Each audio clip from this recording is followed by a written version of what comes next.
Assalamualaikum warahmatullahi wabarakatuh. Perkenalkan, nama saya Aidin Akmal dengan NIM 2414010164. Di sini saya akan menjelaskan penafsiran Quran surah Al-Kahfi ayat 79 sampai 82. A'udzu billahi minasy syaithanir rajim. Bismillahirrahmanirrahim. Qala hadza firaqu baini wa bainik sa'unabbi'uka bita'wili ma lam tastati' alaihi sabra.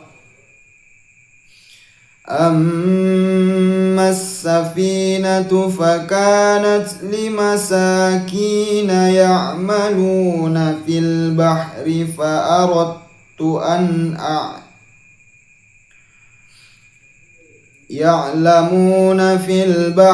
فأردت أن أعيبها وكان وراءهم ملك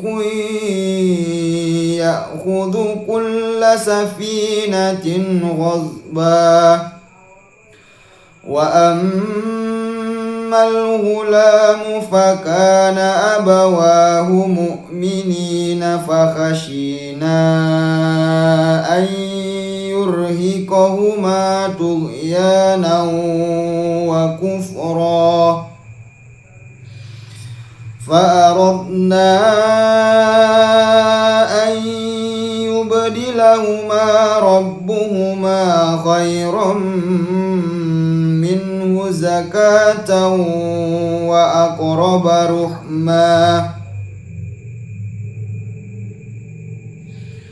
وأما الجدار فكان لغلامين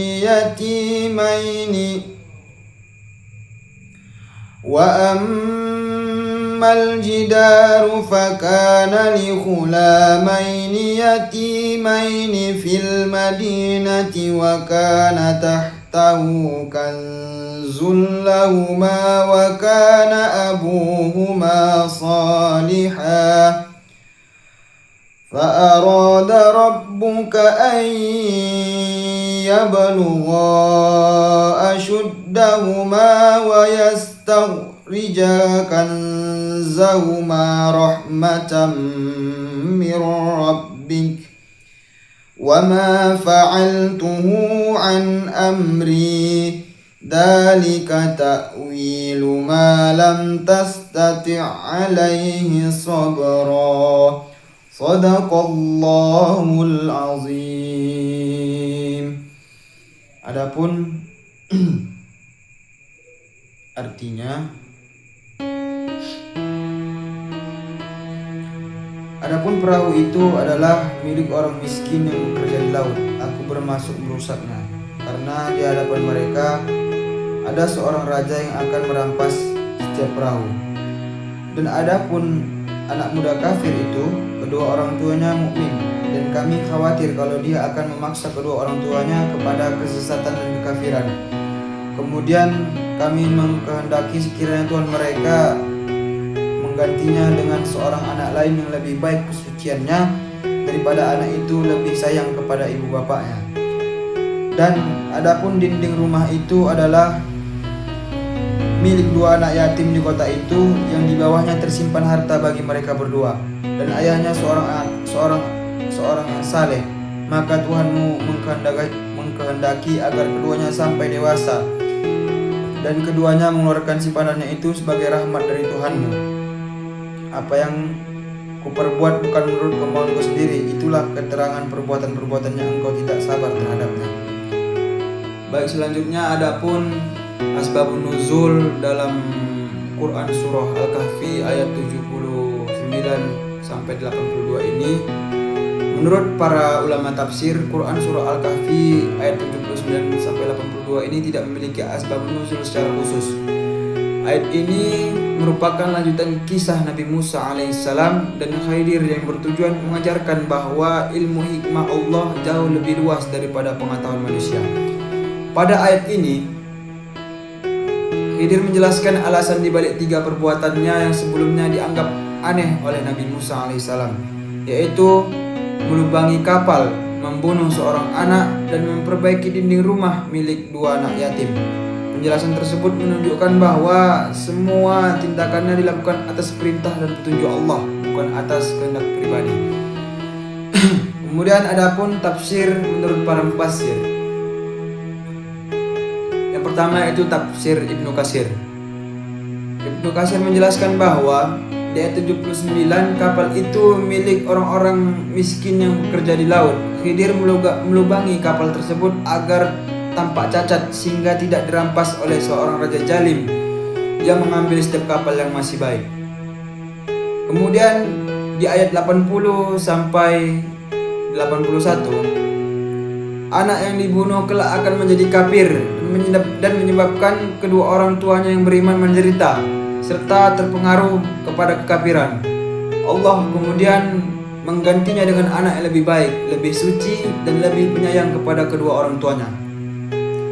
Kemudian adapun di ayat 82, dinding yang diperbaiki adalah milik 2 anak yatim. Di bawahnya tersimpan harta peninggalan ayah mereka yang soleh. Allah mengkehendaki agar harta itu tetap terjaga hingga mereka dewasa. Khidir menegaskan bahwa semua tindakan yang dilakukan atas wahyu Allah, bukan atas kemauannya sendiri.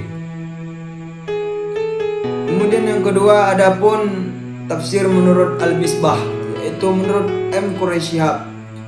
Ayat-ayat ini mengajarkan bahwa tidak semua ketentuan Allah dapat dipahami secara langsung oleh manusia. Apa yang tampak sebagai musibah terkadang merupakan bentuk kasih sayang Allah untuk mencegah keburukan yang lebih besar. Karena itu manusia dituntut bersabar, sebaik sangka kepada Allah dan menyadari kebatasan ilmunya. Kemudian adapun nilai-nilai pendidikan dalam Quran surah Al-Kahfi ayat 79 sampai 82. Yang pertama yaitu nilai pendidikan akidah, yaitu meyakini bahwa Allah Subhanahu wa taala mengetahui segala yang tampak maupun yang tersembunyi dan beriman kepada takdir Allah serta hikmah di balik setiap ketetapannya.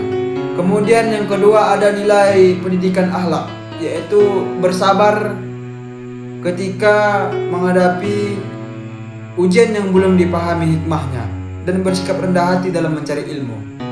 Kemudian yang ketiga yaitu nilai pendidikan moral, yaitu mengutamakan kemaslahatan yang lebih besar daripada kepentingan sesaat dan tidak tergesa-gesa menghakimi suatu peristiwa. Dan yang terakhir nilai-nilai pendidikan sosial, yaitu memperhatikan kesejahteraan orang miskin dan anak yatim dan menghargai jasa orang tua yang soleh karena kebaikannya dapat membawa keberkahan bagi keturunannya.